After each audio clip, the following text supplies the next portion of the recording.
when we first started out, but we did a lot of team building icebreakers within the first couple of meetings, and then sort of pick this up because we were meeting over lunchtime, so we had to give them time to eat, and so we didn't have a whole lot of time, but I did it as a group. We're called the OPHA group, literally because that was what I called it, and they liked it. They actually just acronymed it. We were Oxford County Youth Engagement Project, and they liked OPHA. So that was what we called ourselves. So we started the project October of 2009, and we handpicked Central School to be our pilot school because they had 80 people. So obviously within the confines of the research project, that's how many kids we had to be surveying and working with, them and their parents. So the kids were all in grade 6, 7, and 8 within our group. It was myself and a teacher at the school who was a health and phys ed teacher, grade 7 teacher. She was well liked by the students, so we all got along really well as far as group dynamic. So there was the main topics that we, or outcomes that we achieved was a Much Music Video Dance Party, because that's what they wanted to do, as well as they did multimedia assemblies through Much Music. I don't know if you've heard of them, but we did them for the different age groups, and the focus of the assemblies was around media literacy, as well as sort of how to have a good friend and like protective factors basically. So it was pertinent, so I thought, all right, and they had a great time.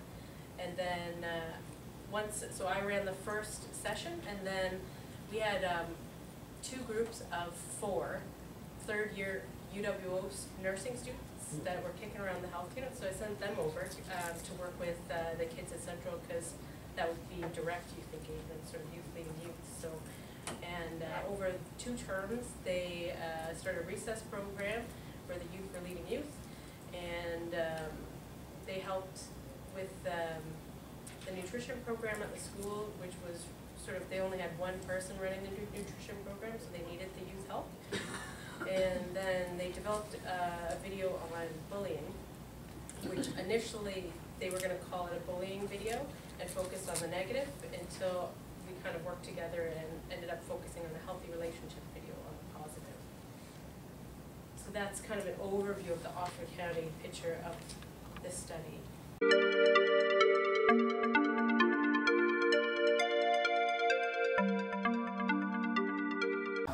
It was, sometimes they didn't know the resources that they had access to. They were very shy and not included, and they didn't feel, I think at the beginning they didn't feel included in their community. They were sort of, not outcasted, but they just, they were very shy, they didn't go, they knew the community house was there, but they didn't access it. And then when Audrey and the outreach worker went door to door to recruit them and to say, you know, come and you know, it's going to be fun, and we're going to just network, and you know, and they came. It took a lot of convincing, and she can get more into that, but they came, and I think that they were able to, like, we didn't change the economic security or any of that, but we did help them access the services. The food bank, some of them needed to access the food bank, but they didn't feel comfortable enough to do so. And then those youth then told their parents about the food bank at the community house, and the parents accessed the food bank and the clothing bank as well. And also because of their social inclusion, I mean, like I mentioned before, they are housed, they have like a subsidized housing, they are mostly Somalian Muslim community. So they have a lot of social inclusion going on. So for us, just the trust that I come in, I'm an external person. I don't live in their neighborhood. I'm not Somalian. I'm not Muslim. It was a lot of a working relationship with the parents for them just to trust me as a person to let their kids go. And then to make sure that it's a good project. I mean, they were new immigrants coming to Canada. They didn't really know what was public health or what was our mandate, what we were doing. And it was a blank sheet of paper. We were like, we just want to get them engaged. We're trying to sell something that they didn't really know, or they didn't really understand or were comfortable with it. So just the trust relationship, the relationship with the parents was a really long process, and with the kids also, because we would cook with them, and for instance, being aware that they don't eat pork when we used to cook is something to be aware as a facilitator, as someone you are running a program, or the fact that they don't necessarily eat the kind of food that I think I would like to do. So always keeping in mind that they have social inclusion, and because of their economic security, bringing things that aren't too expensive or wow, like not making them feel like if I'm Santa Claus coming in and giving them all these presents, and just like it was responsibility and things like that. Our school went with the Katy Perry song Fireworks. So starting out, they actually had an assembly, and our group of the leaders kind of presented different topics. And then they played the song, and our principal, we were lucky, our principal was totally involved and very, very keen. So what we ended up doing was they were going to actually have real fireworks outside, but ran into the glitches of insurance and liability. So we brought in a laser show from Toronto, and it was amazing. I was videoing it. I mailed it to Jennifer. Unfortunately, I should have brought it because I could hardly hold my camera because this was kind of our end thing. So the whole gym was full of the school. They had this laser light show going to the fireworks song. It started out, you hear a couple little voices singing, then the whole gym, all the kids were singing, their hands were waving. It was unbelievable. I would say the kids in the group definitely became leaders over the term of the couple years of the project. So they were able to speak up, whereas originally they weren't able to speak up in the group, sort of, and the dynamics between the different grade levels, 6, 7, and 8, they usually don't socialize with each other, so putting them at a small table to talk, those icebreakers were the main thing in making them talk. And so we had so much fun, and that was the main goal, was to have fun and have icebreakers and food and talk about protective factors, but not so much talking at them. So we had a lot of conversations. It was really empowering. So when I first started working with them, the grade 6, they were 6s and 7s, so they would be 7 and 8 in the fall.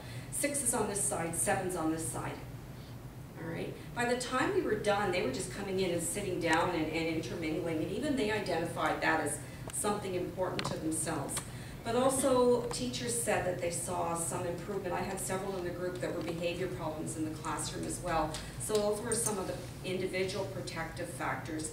But also their sense of having something to contribute to the school community itself, that they were being heard in a certain sense, and that sense of pride of having the outcome of having worked on it.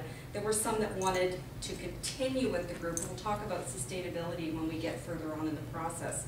But that's what I saw with that. So I just said to Leah earlier, even for myself as a professional worker, I got really attached to these kids. In my group, even in the 6, 7s, and 8s, is when one didn't show up. You know, I said, where's so-and-so? Oh, he's still down in the classroom. Do you want us to go get him, miss? Yeah, go get him. And they would drag him down. Like, I mean, at various times. So the accountability that we're all in this too, and those relationships is really the bonus. That's the best part.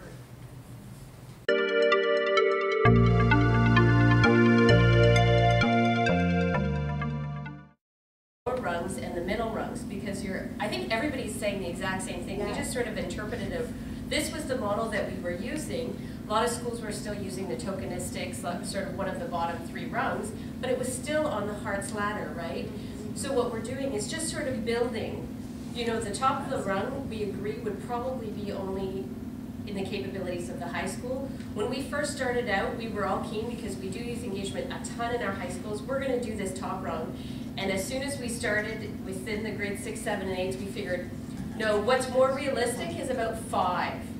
And so, but it's still within the ladder, like, so it wasn't, so we were sort of making it more realistic for the teachers and everybody involved, saying, this is the model that we're using, and as they developmentally grow, depending where they are, they might get here later on, but right now, we're looking at this kind of area.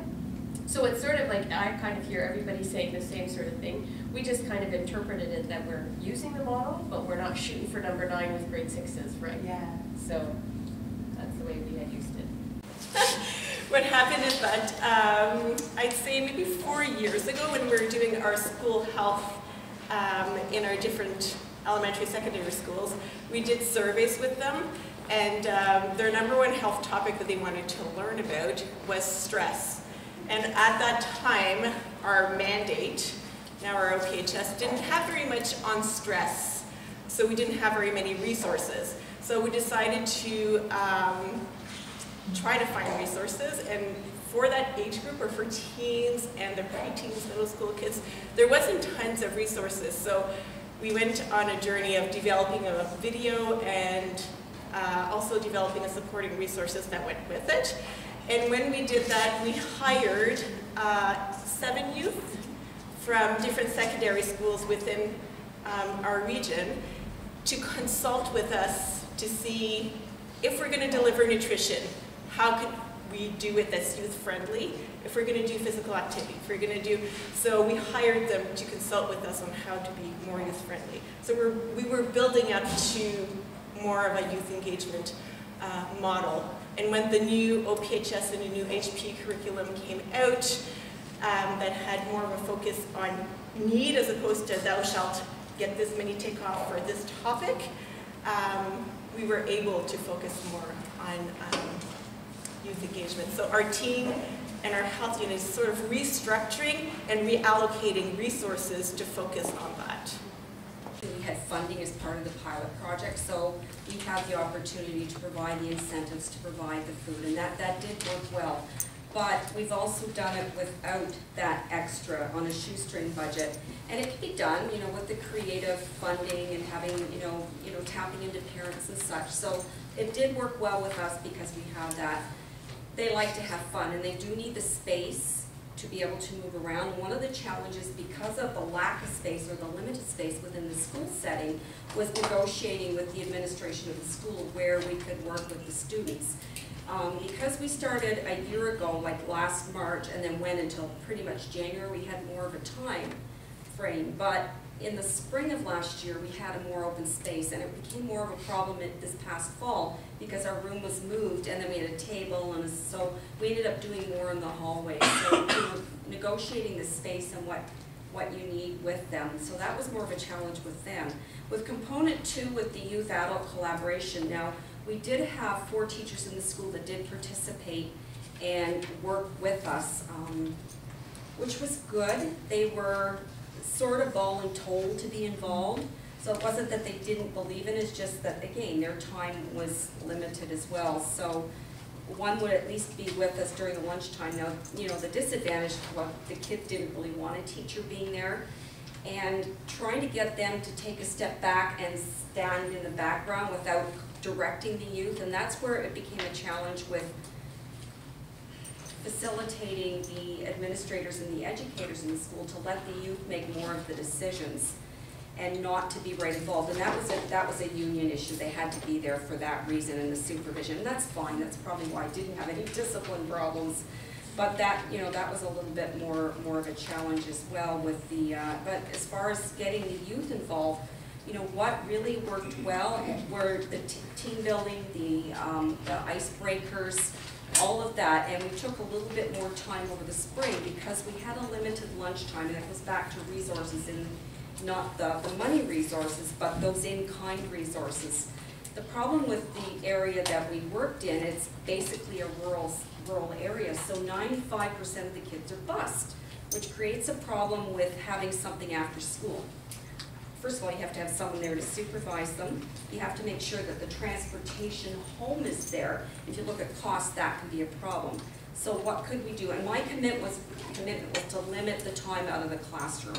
They could have some time, but it had to be limited, which left us with that lunchtime, 15 minutes of which is their eating time. So basically left me with 40 to 45 minutes at the most to work with the students. So I sort of compensated by meeting with them every week, and that was fine. It got them into the routine of doing that. And I could talk more about, you know, their connections with that as well. So it's challenges within working with the setting and negotiating with them that has to be done to build those relationships and to build those patterns and the commitments with the kids. With component 3, we used mainly what worked for our group. What they chose was more of the arts-informed strategies, because that's what they're comfortable with, and it may be dependent on what you're comfortable with too. You may not be comfortable with doing drama with the students, but even if you can build some of that into the icebreakers and the team building, they love that team building stuff, believe me, and that also built the cohesiveness and the decision making too. They were able to work that through and process that. During, as a training for their Healthy Living Week, we took them to a local ropes course in the county, which this gentleman's center operates.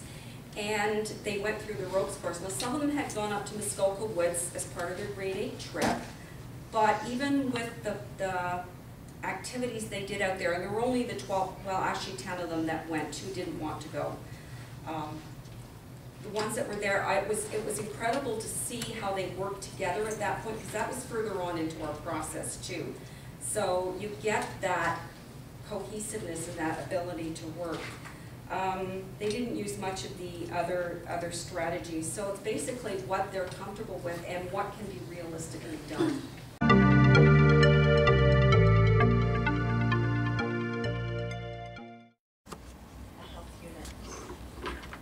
Long-term vision, I guess, kind of ties into our sustainability plan and Victoria's group of what the health youth, which is what they call their group of high school youth, who are basically those are youth leaders. There's two kids from every high school across the county, and they're tied into our healthy schools committees across our health unit area.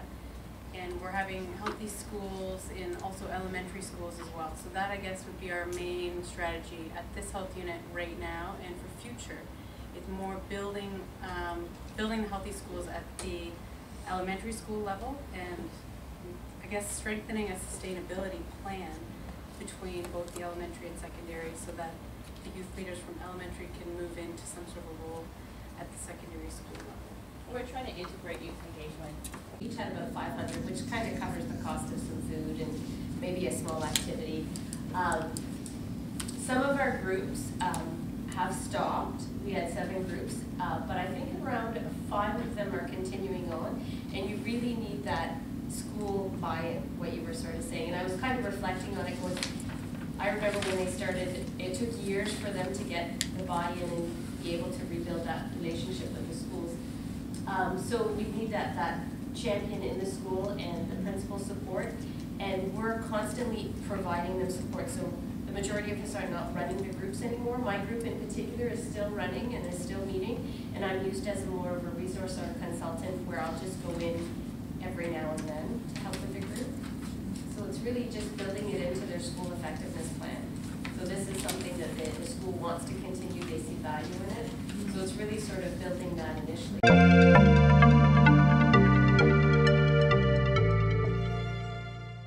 Oh, and because one of the kids in the group had broken a collarbone up in Muskoka, so they chose not to go, but because of that, there was a lot of anxiety with the group.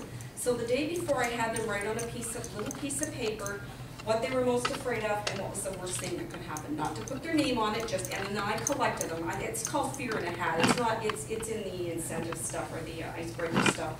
Took them home with me, kind of looked them over, and then on our way out, because it's a half-hour bus ride, I used that. Everybody picked one out, and they all read it, and then we talked about it.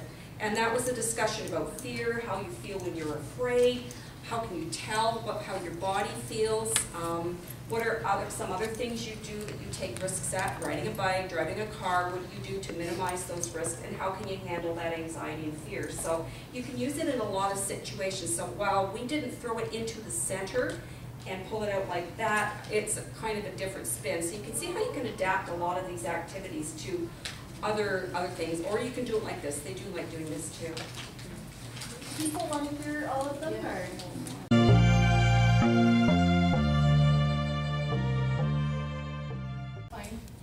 From my experience, is the most important one.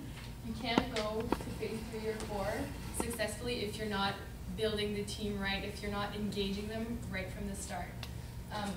Because of the time constraint, I felt a bit rushed as a facilitator to find the health issue, find the end event, but really what the youth wanted was really to build their capacity, build the team, make sure they're engaged, make sure we're all on the same page. So we spend most of our time in phase 2, and I find that's a great thing. And at the end, we started going into phase 3 and 4 because we were ready, because we had spent so much time building relationships, building trust, working with them, and getting skill building to be able to go through phase 3 and 4. We had a short half-page recruitment thing, so I had my teacher champion go around to the classes, and she just had these little small recruitment forms. It says, be a leader, motivate your friends, have lots of fun. So I told them to write, what are some fun, healthy activities you're interested in doing at your school? Your name, grade, male, female, and the teacher, your homeroom teacher, whatever. So every single kid filled this out. I don't know if they felt like it was a homework assignment, but they filled it out, completed it, and I got 80 of them.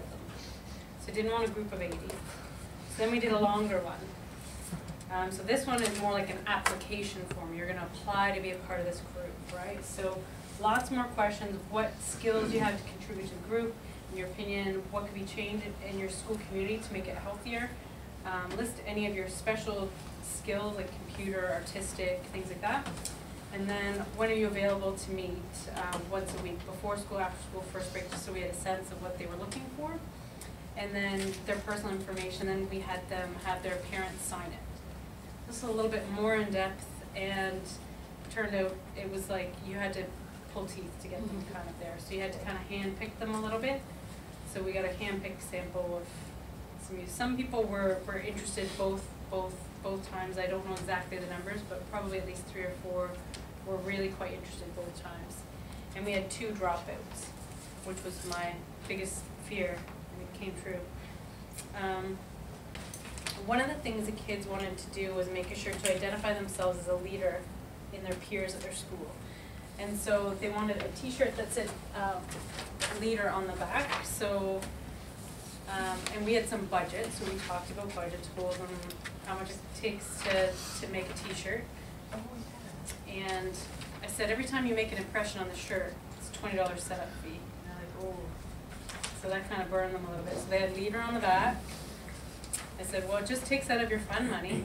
Like, it's no big deal. And they're like, ooh. So they kind of got that. And so this was the front. So they were the OPHA. And then their 2 main values that they wanted everybody to know about them was respect and cooperation, because that's what they wanted to kind of let everybody know. And then the key thing about this process, as we worked through it together, was I pulled in our tobacco-free coordinator, and because I know that their mandate is, one that is much like what we're trying to achieve in increasing the health of these kids. So brought in, it was Jerry at the time, to come do a chit chat with the kids about his interest in what they were doing at the school, and he was interested to sponsor their t-shirts if they would put this logo on and just see how that sat with them. They loved the idea. And I kind of explained what is his mandate, like your mandate, explain mandates, and they got it. So I said, so if he was promoting tanning beds or something, is that going to be in line with a logo you want on your shirts? And they're like, no. So they get it. So the one kid, this is the spin-off, where she went home and she talked to her dad about what she learned. And he worked at Sun Life Financial. So that went on the other sleeve at the end of the story, right? So he paid for the other half of the t-shirts, so they had free t-shirts. So that was pretty cool. They're actually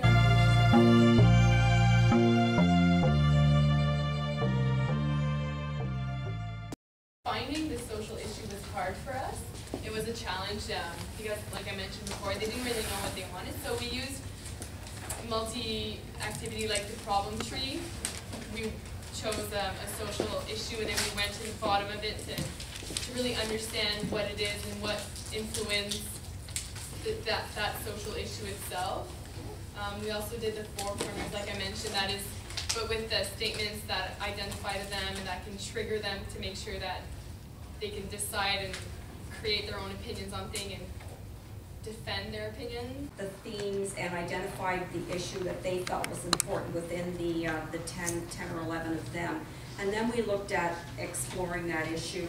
And we actually used World Cafe to do that, to look at some of the factors. And I came up with questions, and it worked really well. First of all, they liked the cafe theme. We had the, the checkered tablecloths and the, vase with flowers. They loved doodling on the paper. I think, are we going to do World Cafe? We're not doing it here. No, we took that out. There's not enough room. Yeah. And they like doodling, but also a couple of teachers helped facilitate the discussion because we had 3 tables of the students, and then we had them mix up the way that it does here. But what we came up with round 1 was, in your school, what does the following mean to you? Respect and support of all students means, and then they had to talk about that. Youth involvement in decision-making means, they had to do that. Then they mixed up again. Round 2, why do youth use drugs and alcohol? And they had to look at what they thought.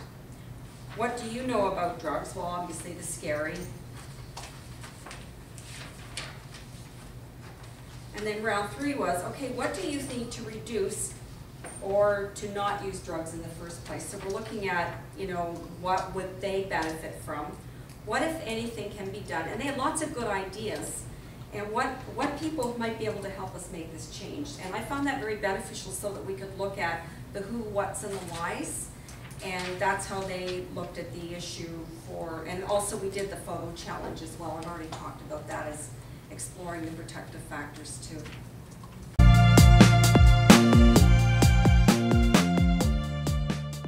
Other pilots, really, because we were part of the pilot project and there was money attached to it and there was a time frame attached to it, there were more deliverables.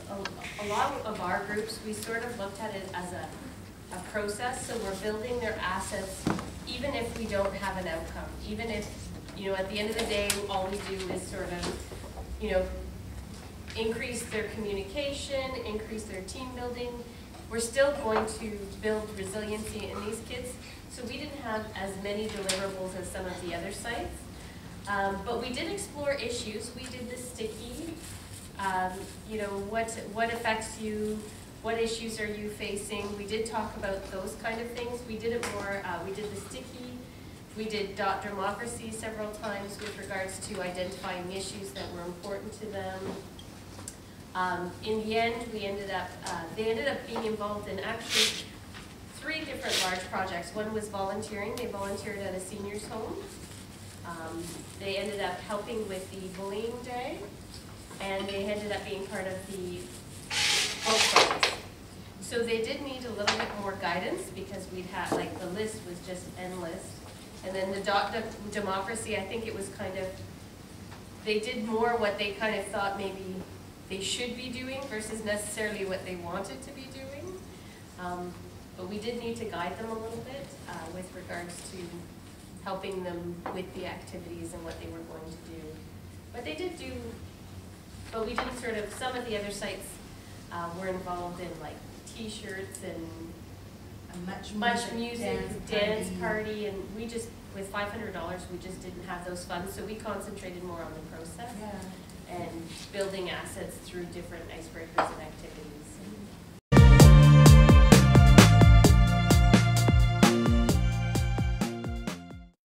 First of all, celebration is their favorite thing to do. They like to play. They like to eat sweets. They like to run around. That's what they like to do. After those multimedia assemblies, we send around evaluations to each classroom just to see if they picked up the key points in the assembly. So we at least knew that they were getting the educational component, and they did pick up on at least 1 or 2 key messages throughout. So that to me was a massive success. Even though none of us actually did that, we just ordered it in. It was sort of like, I don't know, the easy way of doing a health promotion campaign. However, it was a success because it's what they wanted. After the assembly, we met as a group. That was our celebration, but we also did a quick rose and thorn sort of evaluation. What do you like and what didn't you like about what went on about the assembly and the Much Music Dance Party. And I should have, when I look back, gone over the entire 5 phases to find out what we could have done differently along the whole process. But it's funny, hindsight is so clear. So I mean, I've learned so much, and I'll do things so much differently in the future, but nonetheless, it is what it is. Because I really wanted to learn more about the process and what I could have done better.